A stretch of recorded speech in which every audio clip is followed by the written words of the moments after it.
Hey, it's Rick and Kimberly, and it is time for Real Talk Relationships. And I'm going to ask you a question. When you go to the store, what kind of list do you take with you? A list of what you need or what you want? Because it's really funny. You'll go to the store and you'll have this list of things that you really actually maybe you need. But what's different is all of a sudden you start finding all these things that are wants. And so you're kind of getting away from the list of the things that you need. And so today we're actually talking about list and list when it comes to relationships. And I have discovered, I think every woman has a list of something they are desiring in the man they are looking for. And it changes. It's edible. It's edible? No. The list is edible? No, I mean, like you can edit. So she wrote some things on there and she ate it so that I would never see it. And so I never wanted to know what was on the list. And so ladies, do you have a list of what you were looking for in the man that you married? Or maybe woman or the person you never married because they just didn't match the list? Yeah. So Kimberly, be honest, did you have a list? I have had a list.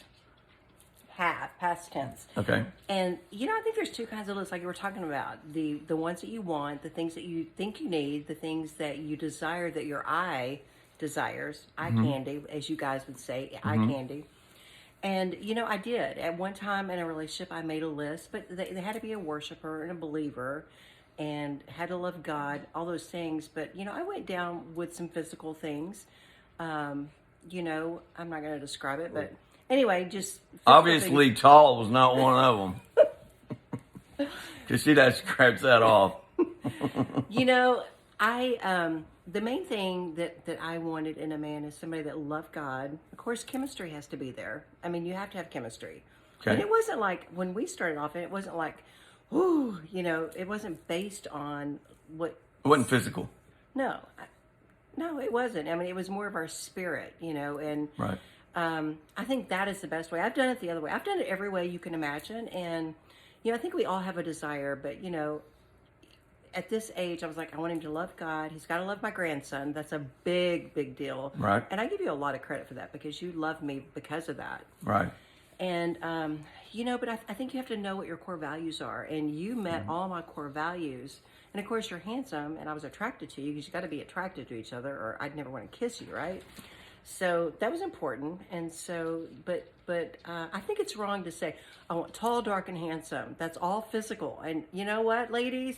When they get older, have you ever looked at 50, 60, 70-year-olds? Except for this one. This one has got a really... Right. I'm lucky. If the rest of me was, still intact, not all the surgeries. But here's exactly what Kimberly's talking about, and it's so true. Like, I want a guy with full head hair. You got hair. No, right. But over time, the question, what is love? And to say, every time I look at her, man, I am in love. But the truth is, I didn't know what love was till I was 40 years old. And that's going to be the next segment of Real Talk Relationships, of really what is love.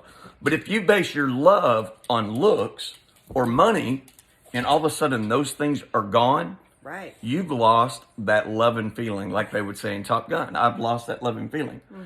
But I know for me, not a list, but I will tell you this. I immediately was attracted to Kimberly, but not due to the obvious of her appearance, but her heart. I had to look at the things God looks at, and that her, like raising her grandson, just made my heart melt because she's the real deal.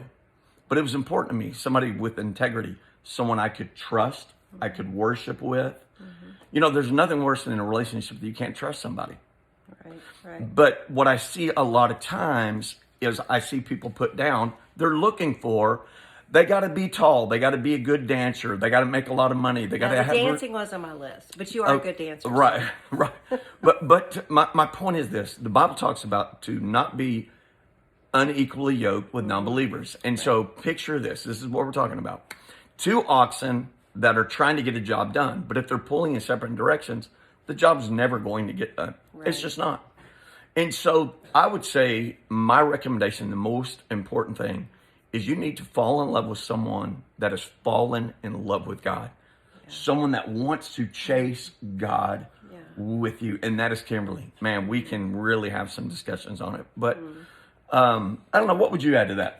Kind of to conclude tonight's Real Talk. You know, I personally, I wasn't ready for a relationship. I mean, and for 2 years, I didn't date anybody. And I mean, I had friends that I'd go have dinner with and stuff like that, but I didn't date, you know. And